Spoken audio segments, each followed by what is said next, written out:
Hey, howdy, howdy, howdy. How's everybody doing? Hope you're doing well wherever you are. Welcome to this week's Griscom stream. Should be a good one. Got a little bit of time. For folks who aren't familiar, these are a little bit more laid back, more casual streams. I usually go through a couple stories or whatnot, but really here to take questions from the chat and sort of hear what y'all are thinking about. Really enjoy them. Got some exciting stuff going on over at Left Reckoning. If you haven't had the chance to check it out yet, we released a patrons episode on Sunday with Paul O'Connell talking about the Irish radical and revolutionary James Connolly. Really great talk. Has a lot, really started covering a lot of things that are important today as we're building kind of new socialist movements, and also talking about really good ways of communication. James Connolly, if you haven't had a chance to read his writing, I highly suggest that you do. He has a great pamphlet that you can find online easily called Socialism Made Easy, where not only does he engage in some really important theoretical arguments, but he does it in a way that is extremely accessible. It's not jargon. It's a breeze to read, and he's actually quite funny. He breaks down a lot of the arguments from the right and the rich against socialism and left politics, union politics. But then he also spends a lot of time talking about how to actually build a party or how to wield power. Some things that we're very interested in talking about on this channel. Some other exciting stuff too. We are working right now on getting some Left Reckoning merch. We have a few different t-shirt designs from Grant, the guy who's behind our logos, which I'm a big fan of. We're going to try to get those out to folks soon. We're just sort of working right now on making sure that we can, have the most progressive and union-made, most ethical kind of producers possible, so that we're not contributing to anything nasty, because we just want to make some t-shirts and stuff. We think the logos are pretty fun and spread the word. So definitely look out for that too. And if you have any suggestions on union shops that are able to do these kind of orders for us, definitely hit us up either through the show's email or hit me up on Twitter or Patreon or whatever. That'd be really great as well. And last things up, kind of announcements is we got we're going to be we just recorded a conversation with Nathan Bernard, who wrote a really great piece for Maynard about the fight there for nurses union. So I'm really looking forward to releasing that to all of y'all. Not only is it not only is it a really nasty kind of fight with all of these horrible union busting organizations that are coming up to Maine to basically stop a bunch of nurses from being able to form a union, group of people who deserve that right at any time, but especially right now as they've been on the front line saving people's lives. It's an interesting story because one of the main villains is this gentleman who considers himself to be, in his own words, a liberal anti-union consultant. You heard me right. Now, obviously, as socialists, we understand that it's not too funny to hear or too surprising to hear a liberal being against working class initiatives. But the way that this guy frames himself is quite something. He basically tells employers that, workers, they don't really want higher wages or all of these other things. What they really need from you is to be heard and to be listened to and to be understood. And if you just listen to your employees and make sure that they understand that they have a voice, then you don't need to worry about them joining a union. Meanwhile, he's spending his time actually putting out some really nasty videos that they're putting out to the community, attacking the nurses who are trying to unionize and also attacking the National Nurses Union. Despicable, disgusting stuff fitting for our current political moment. But anyways, those are kind of announcements. So if any people, I see folks are in the chat, if anyone has questions, I'm down to take a couple of those. I want to talk a little bit about Bolivia and this really interesting piece that we saw in Jackman today. And Daniel just hit us up with a super chat. I really appreciate you too, Daniel. And it's really fun for me to be able to do these be a little bit more casual, not really have to go in with the whole setup thing, and be able to just sort of talk a little bit off the cuff and hear what y'all are experiencing in your neck of the woods. So appreciate you, Daniel. Appreciate all the listeners today too. Well, let me see. The Bolivia story, I think I'm just going to sort of weave back into it because I've been talking about Evo Morales and Mas and Bolivia for a really long time because they're very important political movements, and international movements, obviously, and very clearly it was an example of, like, in our lifetimes, U.S.-backed coup against a democratically elected government, right? So it's a really important story to cover, but it was also a really important story to cover because of how effective Moss has been now at coming back into power, and the kind of shifts that we're seeing within Moss, and also understanding this is how you build social movements that can not just win elections, but maintain power even after the worst possible thing happens, which is a military coup against your democratically elected leader, right? So there's a piece that's in Jacobin. I think it came out yesterday. You can find it. It's called, I'll put in the chat too, former Bolivian VP Alvaro Garcia Linera on how socialists can win. And it is a phenomenal conversation and really gets into a lot of things that we've been trying to talk to folks about on this channel, which is understanding that having convictions and good analysis and saying, okay, capitalists are bad and workers are good is an important first step. But the second level has to be starting to figure out how we can take and maintain power. And there's a lot of different tactics and ways to do that. But if we don't start dealing with those questions, we're not going to get much further. I say it all the time. We're not the first people to realize that capitalism is an unfair system. The hope is that we're able to learn not only from our criticism of this system, but also from left movements throughout history and throughout the world of how to build working class power. And this interview, again, with Alvaro Garcia Linera, who was Evo Morales' VP, and is one of the great theorists of, like, Mas and of the Bolivian socialist movement, is a really great way to dive into these kind of conversations. He starts out talking about what happened with the coup, and what allowed Mas to be sort of exposed to this coup. And he makes a pretty good point, in my opinion, which is they underestimated how powerful the connections between the old oligarchy and the right wing, the neoconservatives in Bolivia, were with the military. That they were basically able to win over the popular support of the military to stage a coup that was obviously illegal and unjustified. And that's an important lesson, because as you're seeing right now with Moss back in power, there has been a lot of crackdowns on both the military and the police. And it's one of those things, you see the Biden administration, crying crocodile tears over this. Questioning what, oh my God, Bolivia might be losing its democracy. Again, no tears or freak out from these people when the military literally took out the democratically elected leader and put in an unknown senator who no one barely in the country even knew their name into power, right? They're not worried about Bolivian democracy then. They were worried when Mas and the ruling party in Bolivia started to make sure that people who were involved in massacres and mass terror over the past year in Bolivia were held accountable for their crimes, right? That's the move that we're seeing right now in Bolivia, and it's a positive one. But it's also, as Linera was saying, was saying, is one of those really important lessons that Moss is having to go through right now, is understand, like, okay, these, like, more reactionary forces, the military and the police, still have to be dealt with on a systemic level, and we always need to be wondering if our opponents are making inroads, because democracy can disappear in a country like that when you get the guys with the guns to start supporting your right-wing politics.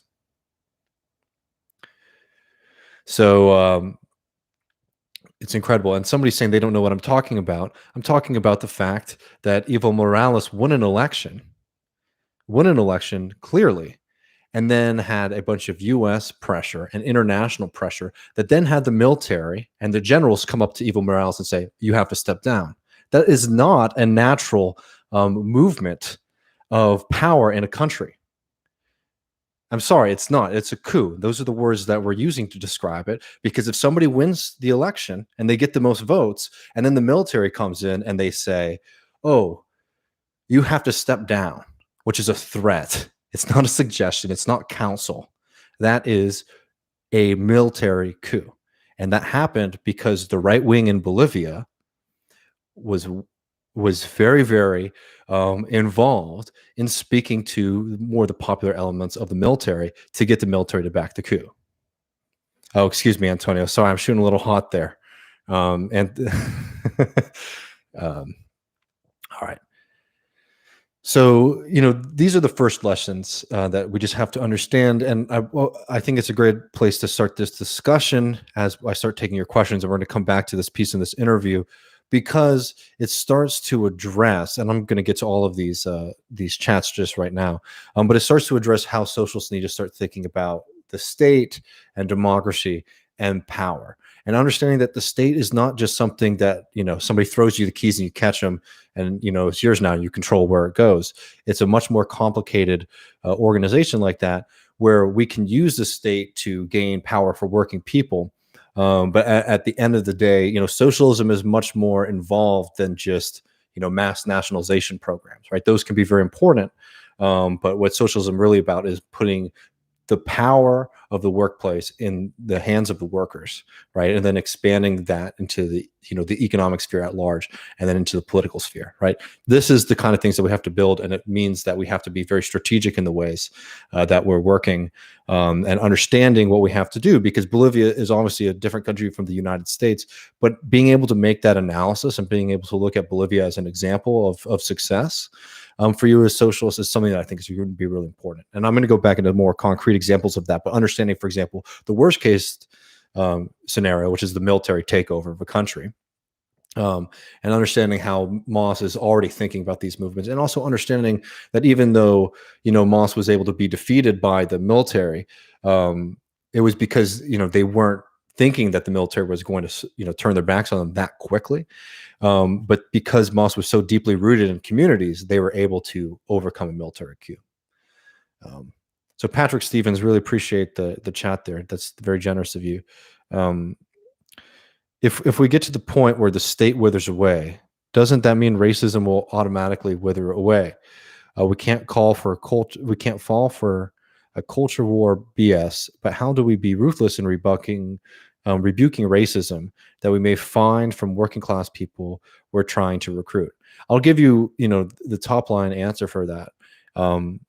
And it's something that Adolf Reed talks about a lot. People are very familiar with Adolf Reed for his writings and his polemics and things like that, but he's also somebody who does real deal organizing, and he does organizing in South Carolina, a state that I lived in for many years.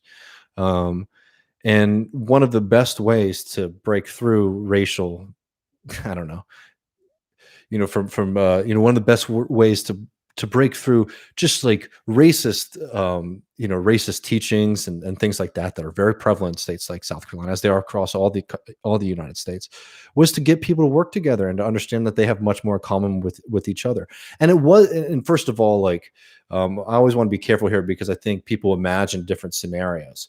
We're talking about, you're exposing people and you're having people work together and you're building friendship and bonds between people, and whatever kind of nonsense that you're being taught when you're a little kid evaporates pretty quickly when you realize that your neighbor is much more your neighbor and your friend. You have a lot more in common than the person who owns the workplace, right? That's the first and foremost way. That's like the kind of argument there, is that these things were developed to divide communities, and the way that we break through those kind of teachings is to unite folks. It's like what the Field Sisters say. They say, that it's like racism, like races don't exist, right? That's something that we created, the idea that there are different races. But racism certainly does, in the same way that like witchcraft doesn't exist, like magic doesn't exist, but the belief in witches, caused a lot of damage and harm to folks, right? So understanding it on that level is extremely helpful to say, like, we're not saying that racism doesn't exist, but we're saying that the fundamental beliefs that there are different races, like on a scientific level, is false. So we have to break through these kind of cultural ideas that were developed to promote certain economic systems and political systems. And the only way we're going to do that is to bring people together. It's just like, I know it's like a very broad answer to the question, but it's like that's the only way to get these to be addressed, is by getting people together and breaking through the kind of nonsense that has been developed in our society, right? And by the point that the state withers away, I think that we would be in a much stronger position as working people to be able to deal with that. Um, so it's a hard question, but I hope that was helpful.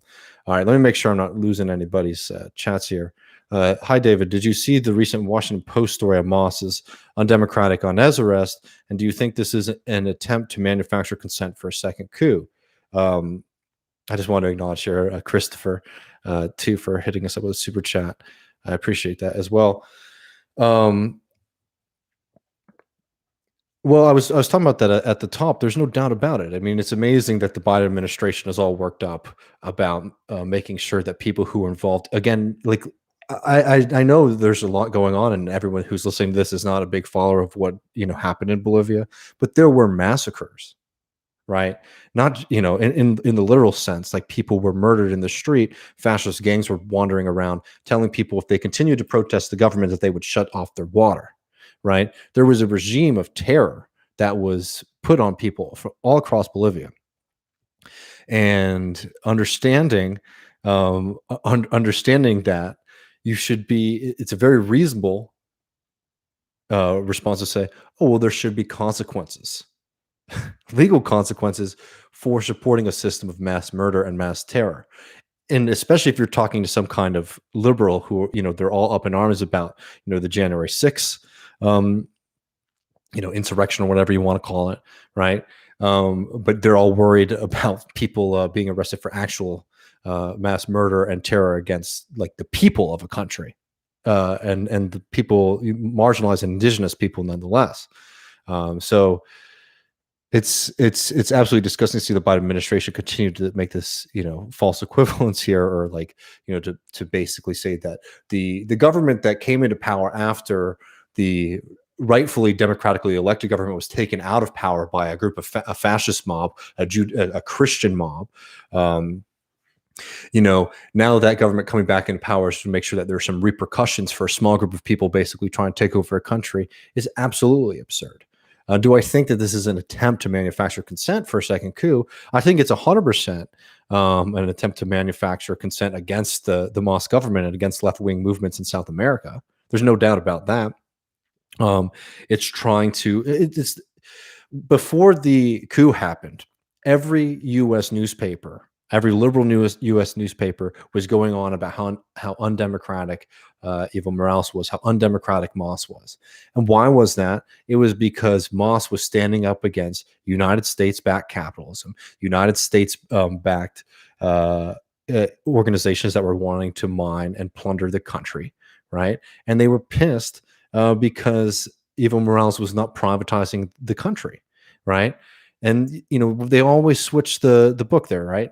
At first, it's like, oh, he's making bad economic decisions, and then, oh, they're against democracy, right? And they come up with these bizarre controversies that are only created to play to the Western liberal audience, much like what we were seeing in Ecuador with Perez, recently. Yeah, no doubt about it. That's manufacturing a consent. I don't know if they have the resources or the ability to try to do another coup, because Moss is becoming more and more rooted in and powerful in that society. I think they were only able to get the coup in the first place because, as we were saying, Moss was, as admitted by the Evo Morales' former VP, Moss was recognizing it was made a mistake when they were analyzing the board, right? They didn't realize that the military had become more and more loyal to this kind of rich oligarchic class.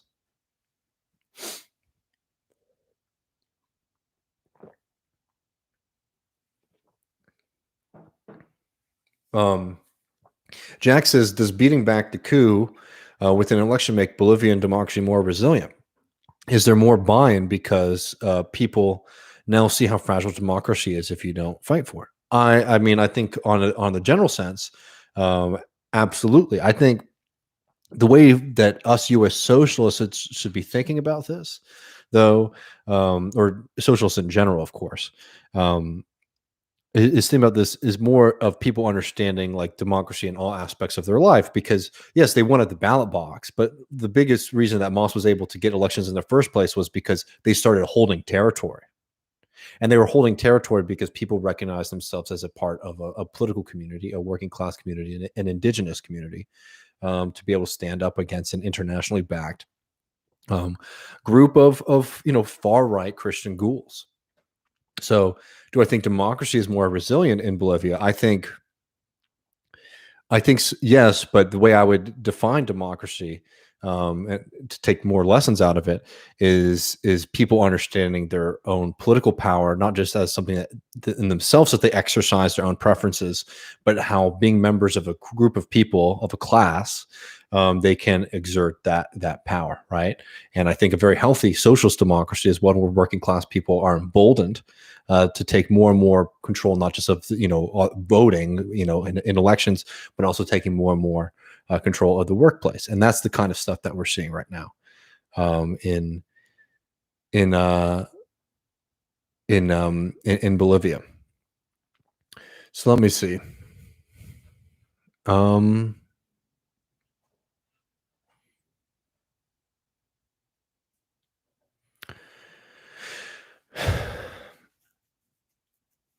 Let me see, because there's some other things I want to get to in this article too, because this is a all right. This is a good question. Get me back onto it. A collective sigh. Good username. Um, says how does Moss compare to Soviet style vanguardism? Well, it's very different from vanguardism in the sense of like, and for folks who aren't familiar with that, the idea is like, it's an early Leninist theory that, and this was the idea of the vanguard party, the Communist Party. The Communist Party is like the collection of the most advanced workers that serves as the vanguard to push forward a working class movement. And obviously history is proves Lenin very much correct in the sense that only the vanguard, only the Bolsheviks were able to provide anything other than a hyper right wing reaction to the end of the czar, right? Now, what happens afterwards is something that I think a lot of people who consider themselves to be Leninists or supporters of the Bolshevik movement fail to recognize and learn the lessons that Lenin was adamantly trying to teach and instruct folks on. And so to get that and tie this into this piece here, let me get it right here because it's a longer piece. So the interviewer asks Lonera, progressive government can certainly push certain issues to the top of the agenda, and in that way shed light on the things that society is itself experiencing. There are infinite things that a government can do besides simply governing, but socialism is an experience rooted in society, right? And this is what the former Bolivian vice president, one of the great theorists of the Moss movement, had to say of this. I'm a Leninist of this question, not the Lenin of war communism, but the NEP Lenin. That was Lenin's great confession. It doesn't matter how radical the vanguard is, how many advanced measures it implements. You can only move beyond capitalism when society experiences that need. And he goes through to talk a little bit more about Lenin, but this is what he says at the end. What Lenin was saying is that you need to always be one step and no more than one step ahead of the people, not two, not four, one step from what the people are feeling and thinking. I like Lenin's expression, never take more than one step beyond the workers in society. And what that means is not some kind of, this is not like a distancing from Lenin and from like socialist thought and socialist history, it's understanding what Lenin was doing in that moment. And the thing that's so frustrating about the ways, like Lenin is somebody who I read very carefully, because he has a lot to say, and he was very much borne out to be correct. Lenin was, critical in making a country where nobody thought, socialist revolution would be possible, making that a possibility. And it was because he understood the social forces. One of the issues with Bolshevism was they understood that, okay, we can get power here and we can do some things through mass nationalizations, but we have to also radicalize and build class consciousness amongst a working class that has only just developed out of being peasants, right? Out of feudalism. So you have to do a lot of work there, and it was a really difficult historical task. And maybe another time we can do like a real grading, though I don't find that to be particularly necessary, of that legacy. But the point is here is what Lenin was doing in those early days was saying, okay, here's a possibility for the left to take power, and then we're going to hold on to power until we can develop a class consciousness, a working class consciousness.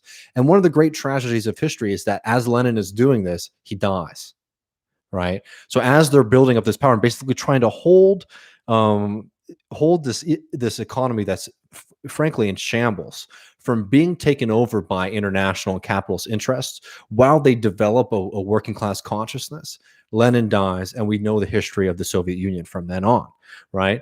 So what we're getting here is, some of the developments that happen in socialist thought and theory. And I'm doing a very quick crash course in this right now, which are understanding, like a lot of people, they don't think about socialism in a very healthy way, where they're like, okay, are you on the Lenin camp or are you on the Democratic Socialist camp, right? And they think that these are like certainly they're competing forces, especially in the way that they're argued about today. But to act like these things aren't rooted together is absolutely wrong. Because when we talk about democratic socialism, and I'm talking about something maybe a little bit different from like the DSA, but more like Poulantzas and Ralph Miliband, and then the work of Leo Panitch later, is understanding this question of state power, right? So in the Bolshevik example, they get power, right? They are the ruling, they rule the government, but they don't have that control of the working class, in the sense that the working class is not all developed enough to think of itself as a class in and of itself, and also hasn't developed the strong enough structures to be able to organize a mass economy like Russia in the early 20th century, an economy that was just undergoing a pretty brutal transition from feudalism to some kind of early form of capitalism that was trying to be drugged forward into like high industrialization by the Bolsheviks, right, by the Communist Party, right? So what we're hearing from Lanera here is he's saying we're learning from this lesson and saying we can't push more than has been developed with working class Bolivia. What the state can do is they can try to weigh the battlefield to the benefit of the working people, right? You can benefit the working people by, for example, taking enough control over industry so the capitalist class has much less power to enact mass disinvestment. And please, I'll check the chat in 1 second to make sure I'm not losing y'all. But I'm on a little bit of a roll here, and I don't want to lose my train of thought. Because one of the big lessons of like Latin Americans left movements is that you have the bourgeoisie, because you take over in a non-military fashion, right? You take over through the ballot box.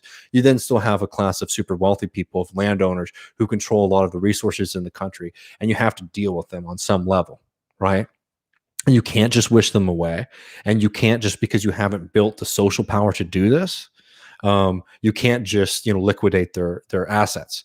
So you're dealing with this question right now, where you now have like these two groups, right? These people who control all the wealth and power in that society because they're rich, and the legal system, favors them. The global international financial system favors them, right? This is when I talk about capital flight. This is what it is, right? They're wealthy in a country, refuse to listen to the democratic will, like people who win the election, and they take their money out of the country. And then like you have all the workers, but you need money to buy.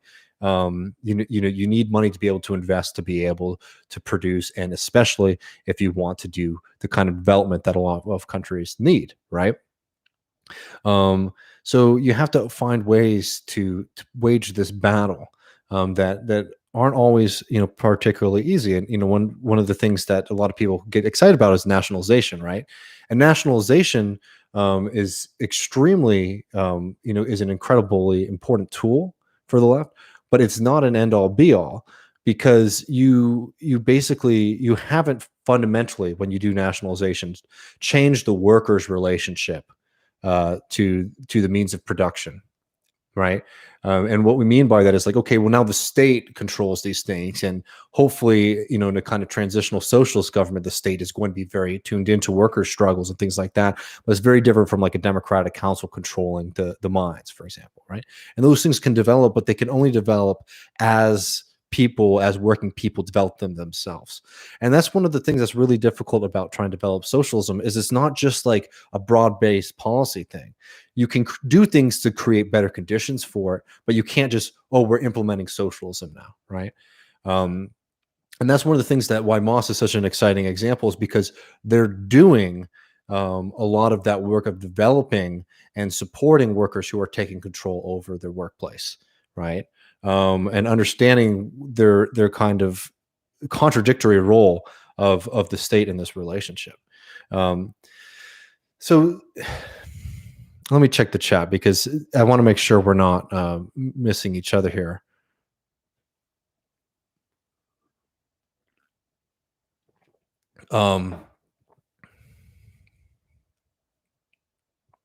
So if you read, okay, there's a few different.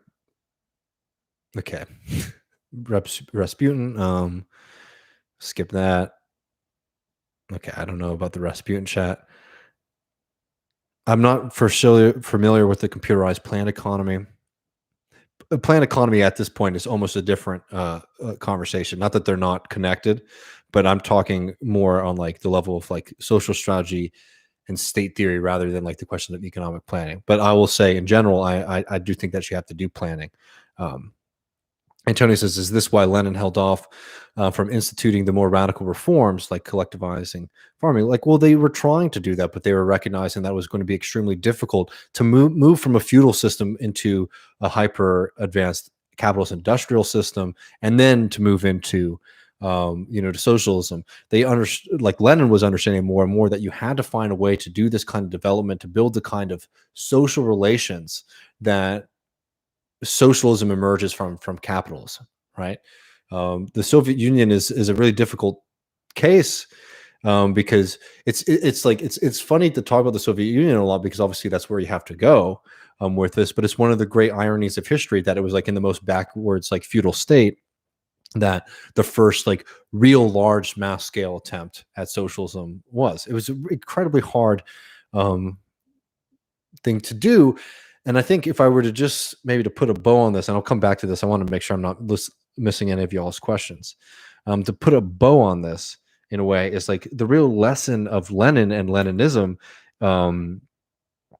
is seeing the world and like the economy and politics as things that are constantly moving, and not being so dogmatic that you can't actually see what's directly in front of you.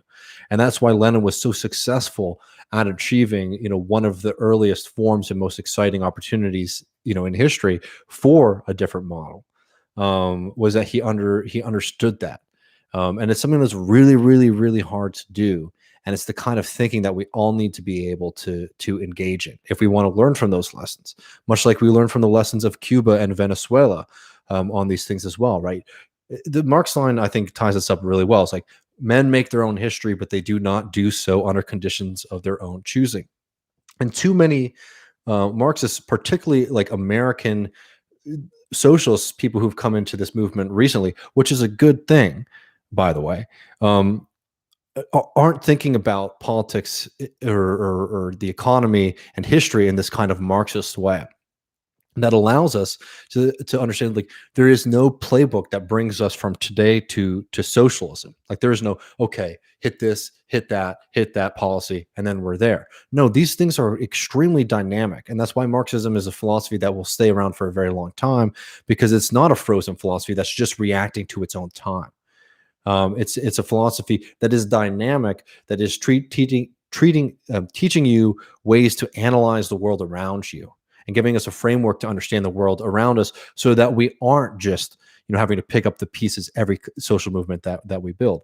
That we actually have ways of understanding society, which are that we live in a class society, that capitalism is a system that will always work to disempower working people, because that kind of structural power of working people is a direct threat to capitalism itself.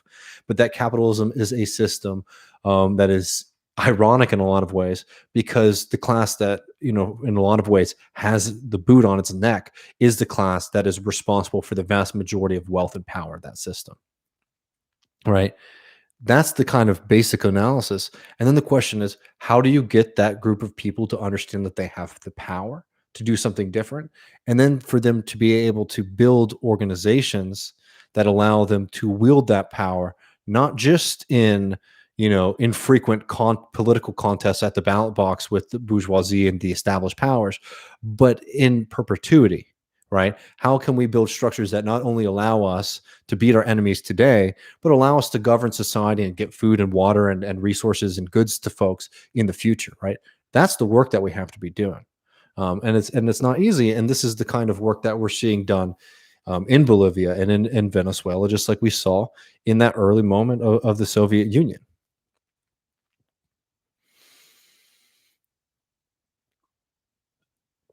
All right. Um, Why do you think the United States has treated Venezuela worse than Bolivia, or is that an inaccurate assessment? Well, I think one is that Venezuela has been a thorn in the U.S.'s side for just a bit longer, and because Venezuela is a bigger country with access to much more resources than Bolivia. Right. I mean, it's just we still have oil companies that have direct relationships with Venezuela. That's why the United States is much more concerned with Venezuela. But as people have been noting, these resources are not limited to oil, and especially if we want to move to more and more green technology, lithium is going to be a big question. Comrade J. Andrew asks what I'm having. I'm having a Dos Equis. Classic beer there. Yeah, and Charles, I'll just say this about the lithium. Charles says Bolivia has that lithium, though. That's true, and that is something that we have to understand, that these maps are going to be sort of changing as that becomes a more and more sought after resource. But lithium is not as scarce as oil, or we're not at that moment yet. So just understand that, like, it's good to make those kind of like resource understandings and to analyze U.S. foreign policy, but don't make the mistake of thinking that they're 100% analogous today. There are interests that want that lithium for sure, but they're not as powerful as oil industry in the United States that has 150 years of enmeshing itself into the State Department. Right. It just, we're not there yet. And lithium is not as lithium. The thing about lithium is, like, it's not particularly scarce, but it's only in a few places. Right.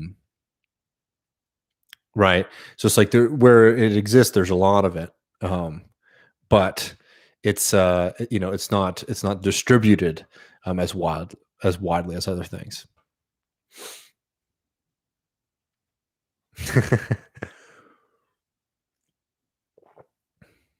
Let me make sure,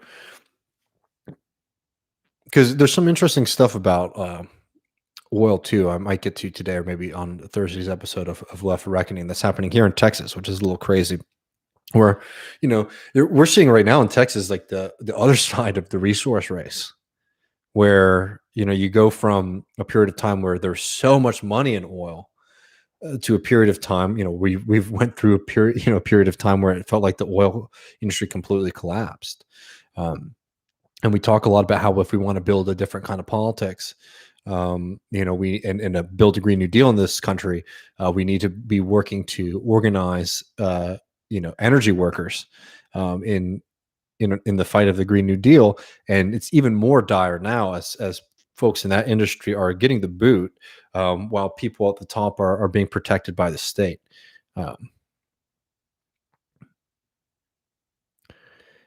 And Comrade Kowalski is here. Thanks so much. I always appreciate the super chats, Kowalski. Hope you're doing well. Somebody says, doesn't have to be now, but I wonder if you guys could Alexander says this, delve into the climate crisis displacement might collide with these dynamics, a resolidarity, etc. you alluded to. Yeah. I think I definitely want to try to do more on climate change, and also covering things that, those more political, economic aspects of it too, that I think some folks are missing.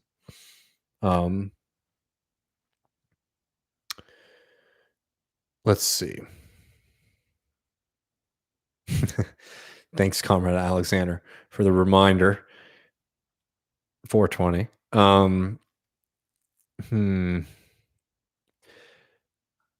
There's some. I want to make sure I'm not missing anything from this Bolivia article. I highly suggest. I'm going to put in the chat again for folks who've missed it. For folks who are listening later, it's you can find on Jacobin. It's an interview with the former Bolivian vice president Alvaro Garcia Linera on how socialists can win, and it is one of the better reckonings with these questions that I've read in a while, because it's always interesting to read people who are doing it and are involved in politics in a way other than just thinking about them. And what's tough about the United States right now,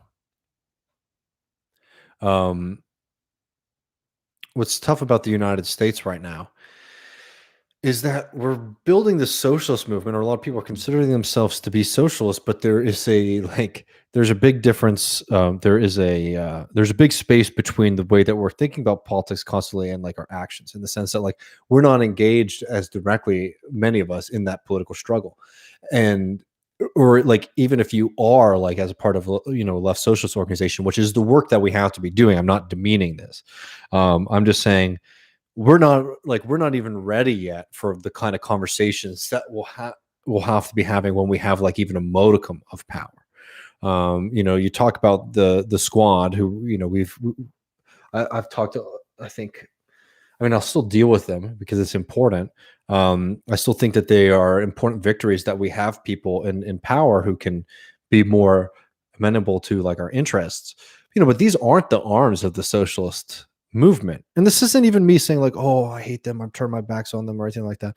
I'm just saying like, we haven't built a political party, political organization in this country right now that is wielding significant influence and power in politics, right? We have some people who are a little bit more attuned to us and listen to us a little bit more, but it's a very different thing. And I think it's important that we start to consider what having power might mean and how you achieve power, because too many people, even people who consider themselves to be radical revolutionary socialists, still like see politics only through the lens of like winning elections and having elected officials in power.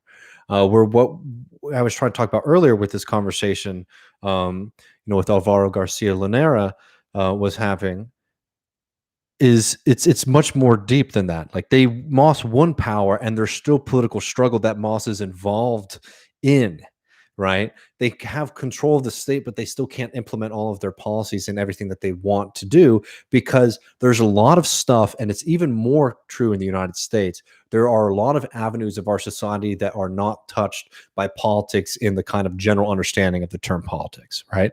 There's a lot of things that are privately controlled. Remember our comrade, and before anybody cuts that, obviously Bill Gates is a monster. And actually, before I get to that, it's really funny whenever we do stuff on Bill Gates, because the people who come into like our orbit are not our typical audience. Like there's a kind of extremely conspiratorial person who comes in there, and Matt and I will just get these massive wall of text like messages about like the chip program and stuff. But anyways, but what's Bill Gates doing right now? He's buying up land across the country so that he can exert his own power and control over these things, right? There are political conditions that allow that to exist, so we can, cut his ability to avoid taxes. We can maybe even potentially, cut his ability to be able to buy up those kind of large sums of land. In a more powerful and robust socialist economy, we could break up and seize that kind of land, right? But to do any of those things, you have to have the social base that will, one, support it, and two, a kind of class consciousness politics that will understand why we're doing that. But even putting all that aside, what is equally important to socialist politics is being able to wield some level of state power to be able to make the playing field better for us, is building movements that are playing, right? And what I mean by that, like building union power, building working class power, so that we're developing our own power, not just in the hall, not just in Congress, not just in state legislatures, but in the workplace, in society, and in community, where we have really been left out. And it makes, like, if you thought it was hard enough for us to get left-wingers in office, it's even more difficult for us to be able to do what we want to do, because there are multiple facets to social struggle than just elections. Again, this is where I really delineate myself from some of these other commentators out there who just spend all their time bashing the Democrats. I did this last week. It's like, we know the Democratic Party is bad and evil and blah, blah, blah, right? It's just like, for me, it's just like a waste of time to even fixate on that. It's like, I assume that we understand that, right? Or at least being exposed to these ideas enough, you'll get that sooner or later. But it's so much deeper than that, is that it's like, not just that we have to, be dealing with the political establishment, but we have to be dealing with this establishment that runs society, runs your workplace, runs your community as well, and being able to capture those in ways that are extremely democratic, are including a lot more people than are included today, so that we can build the kind of society that we want to live in the future, right? It's like this is a multifaceted battle, and a lot of times people think about that in a very one region, one area or another.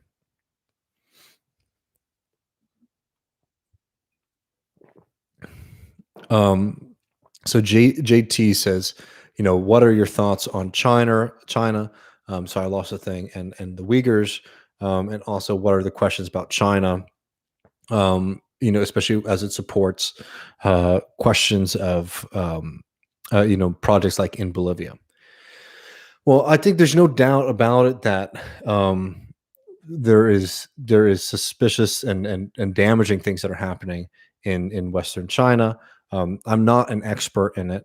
I think that a lot of the stuff that we get here is played to an American audience that is very much trying to to get involved.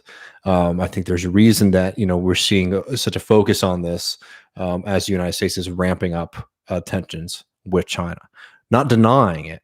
I'm just saying, from what I can gather and from what I can understand, there is stuff that is going on that is certainly a war against people's culture, and that is an absolute problem. I think that socials should be able to condemn that, while also not falling into the trap of saying, I think that the United States needs to get in and involve itself in China, or I think that international organizations need to, to invade another country's sovereignty or things like that. Right? Those are two different conversations. Regarding Bolivia, it's not unique to just Bolivia. China's relationships with other countries. China, operates as a very big counterweight to the United States power, and they operate from a very different kind of structure and analysis, right? There's a lot of people get worked up about the Belt and Road, but the Belt and Road is just creating new opportunities, is creating new sources of international trade and power, and trying to direct those roads toward China, right? They have a much more long-term view of political engagement. Yanis Varoufakis talks about this very well, I think, when he says that, when he was finance minister in Greece, it was like the Chinese were coming in and they were saying, well, we'll help you build ports. Oh, what do you want? What kind of loan do you want from that? How much money do you want from us from this? And you would say, and the Chinese would say oh, well, either nothing or an extremely reasonable, no interest kind of loan, right?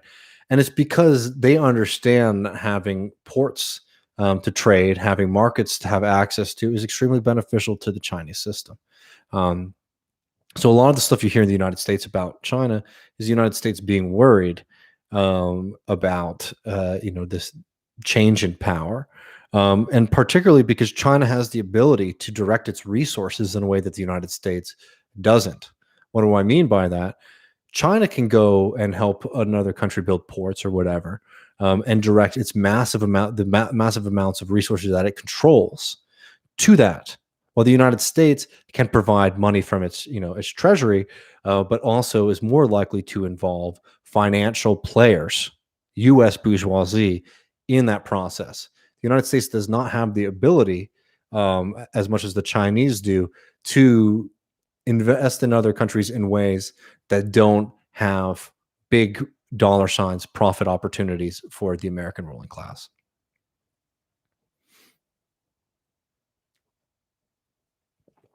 Yeah. Well, let me see.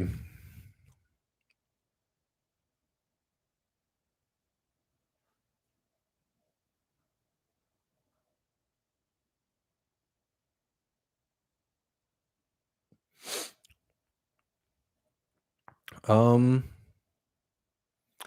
I might be heading off in a second. Let me see if there's any more questions I can take them. I want to make sure I didn't forget anything. I think just because of the way that this was structured, I think I might do another segment on Thursday on this interview, just because there's a few things that I'd like to touch on, and I'd be curious to hear what Matt's thoughts are as well.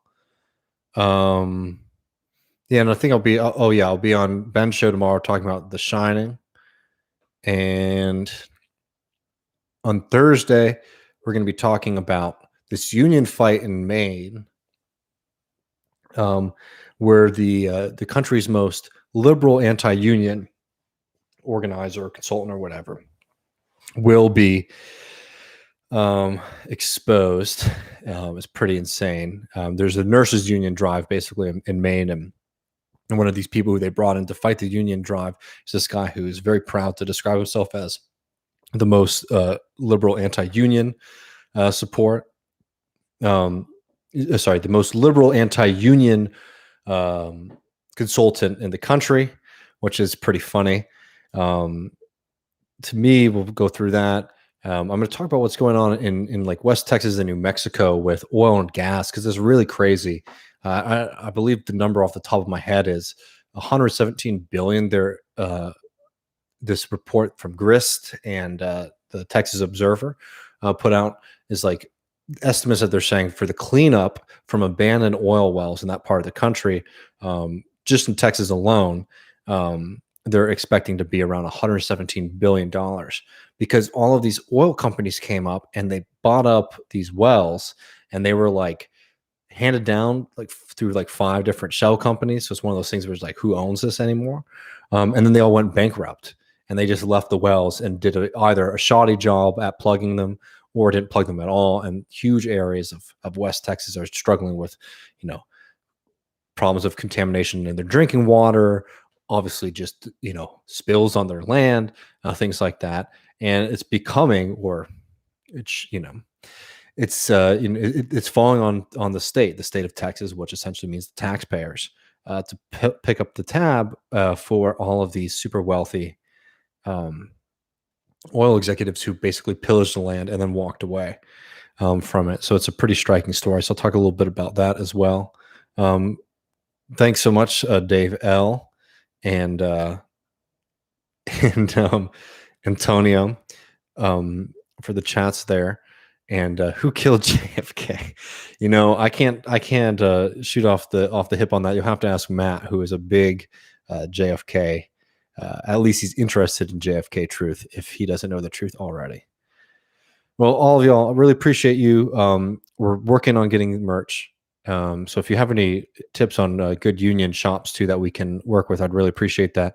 Also, if you haven't already, if you're a patron, check out our interview with James Connolly from the grave.